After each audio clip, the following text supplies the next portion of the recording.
At midnight on August 19th, 2026, a 50% tariff was supposed to hit $20 billion of Canadian goods heading into the United States. It didn't happen. Instead, by Wednesday afternoon, Donald Trump stood in front of reporters at the White House and said something almost nobody in Ottawa expected to hear that week. "We've come to a deal with Canada," he said. Canada, he added, had given us the points we had to have. That sentence is the center of this story, not because it settles anything, no, it doesn't, not yet, but because of how fast the tone shifted. 3 days earlier, the two sides were staring down a deadline with 50% tariffs on the table, threatening everything from hockey sticks to wine to auto parts. 3 days later, the U.S. president was calling it a deal, even as his own negotiators kept adding a caveat, subject to finalization of documents. This is the story of those 3 days in Washington, what actually changed, what's still just a claim, and what almost a year of on-again, off-again negotiating between Mark Carney and Donald Trump got us to this point.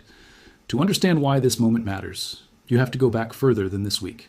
Canada and the United States have been sparring over trade for decades, but this particular round has its own arc, one that started not long after Carney became Prime Minister. In June of 2025, at the G7 summit hosted in Canada-U.S, Alberta, Carney and Trump sat down together and made a public commitment.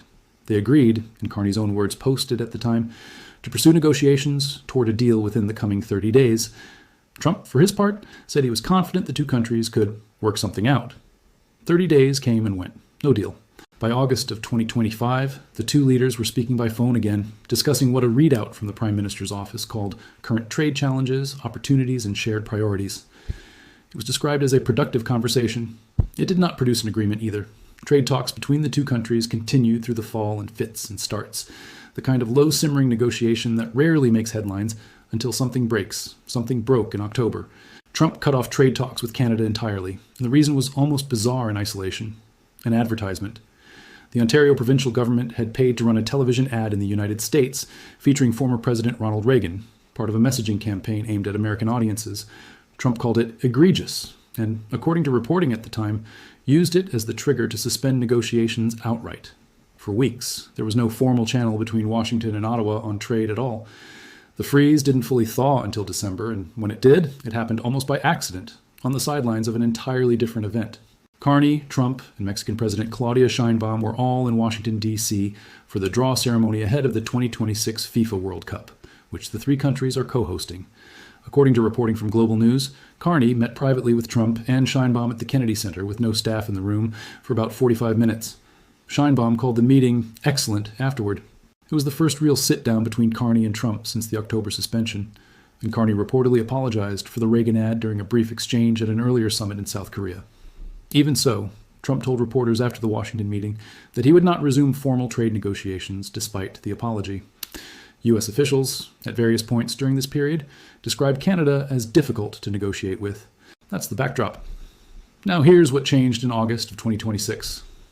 Earlier this year, in February, the U.S. Supreme Court struck down a separate set of tariffs Trump had imposed on Canada, ones tied to allegations of drug trafficking across the northern border. That ruling didn't end the broader tariff fight. It just removed one legal tool from Trump's list. He still had others. And last month, the Trump administration invoked one of them, Section 338 of the Tariff Act of 1930. It's a Depression-era statute, rarely used in modern trade policy, that gives the president broad authority to impose tariffs in response to what the law calls discriminatory treatment of American commerce. The administration argued Canada was engaged in exactly that, pointing specifically at trade practices around motor vehicles, alcohol, and dairy. The tariffs threatened under that authority were steep, 50% across the board on roughly $20 billion worth of Canadian exports. CNBC reported the list touched a strikingly broad range of products, hockey sticks and wine among them, everyday Canadian exports that don't usually make it into tariff headlines. Dan Kelly, president of the Canadian Federation of Independent Business, told CNBC that a 50% tariff essentially makes a product uneconomic to sell into a particular market. He said members of his organization, more than 100,000 small businesses, were warning the new duties could grind their U.S. sales to a halt if they went into effect.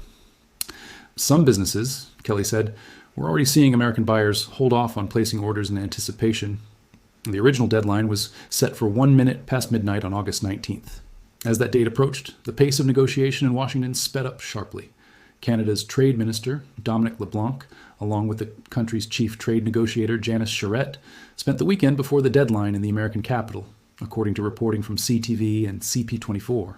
On Sunday, LeBlanc and Charette met directly with U.S. Trade Representative Jameson Greer.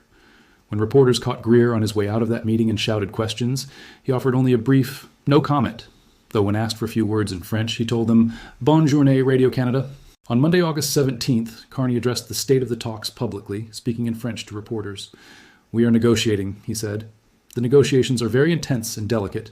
This is not the time to talk about negotiations in public." That same day, Carney and Trump spoke by phone, a call the Prime Minister's office said was initiated by Carney himself, according to CBC reporting. The two discussed what officials described only as the ongoing trade negotiations. Behind the scenes, there was pressure coming from inside the U.S. as well. Iowa Senator Chuck Grassley, appearing alongside Greer at the Iowa State Fair days before the deadline, said publicly there was nothing wrong with the U.S. and Canada having tough negotiations, but he added a warning of his own. Those negotiations, he said, cannot be used as a way of destroying the broader trilateral trade agreement between the U.S., Canada, and Mexico, known as CUSMA. A joint statement released that Monday morning, attributed to voices in Ottawa's business and political community, put it more bluntly.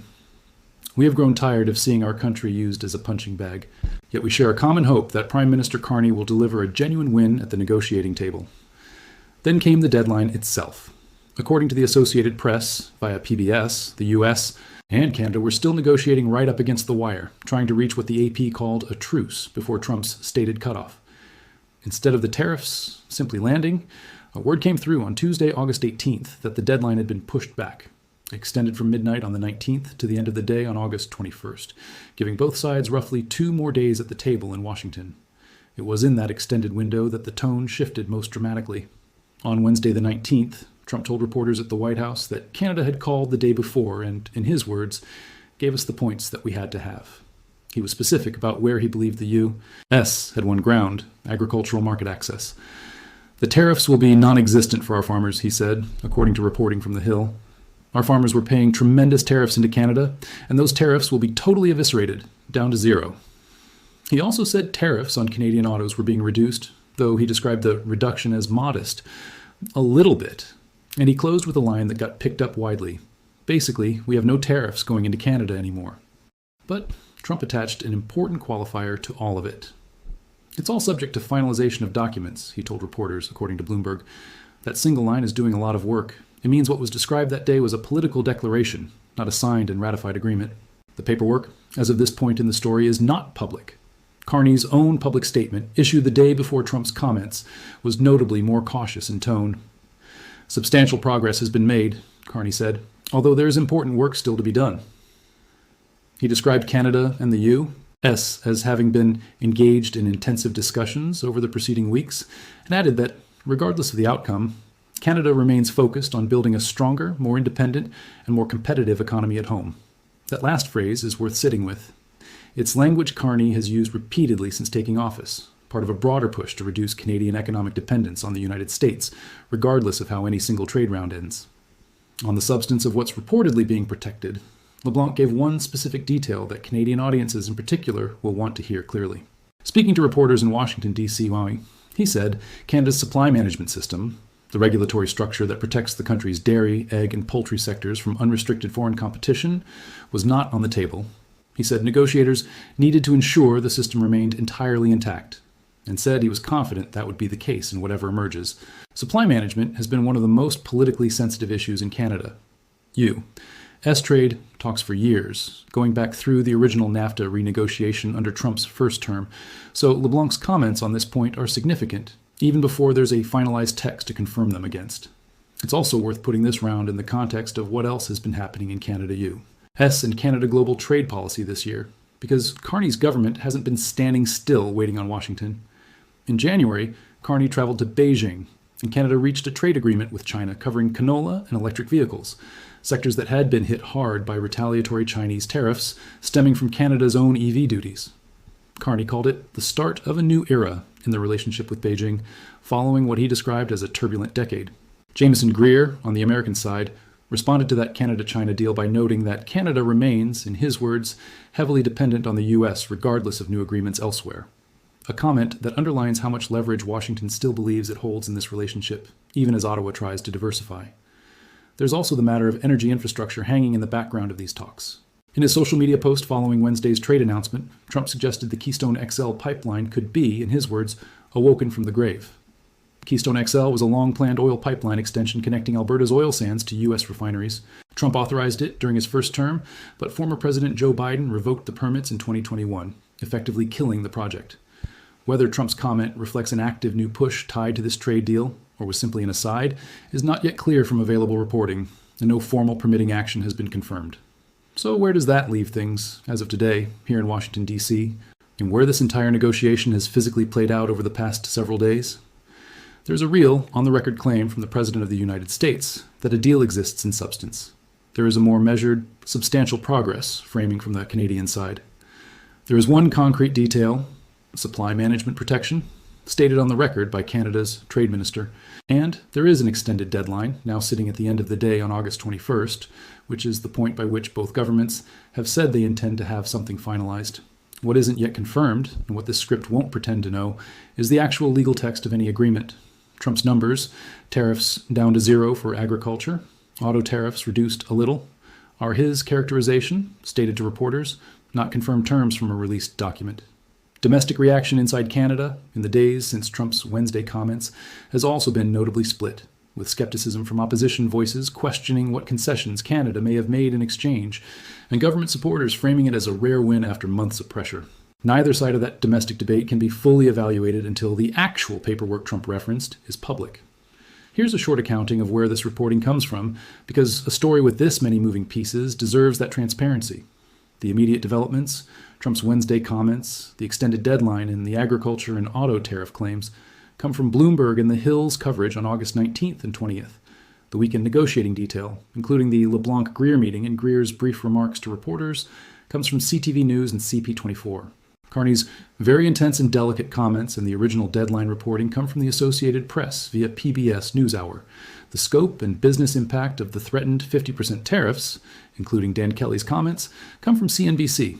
The Iowa State Fair remarks from Senator Grassley and LeBlanc's statement on supply management are drawn from Canadian wire and radio reporting out of Ottawa and Saskatchewan. Background on the October suspension of talks, the December FIFA World Cup draw meeting, and the original June 2025 30-day pledge comes from CBC News and Global News reporting spanning that period.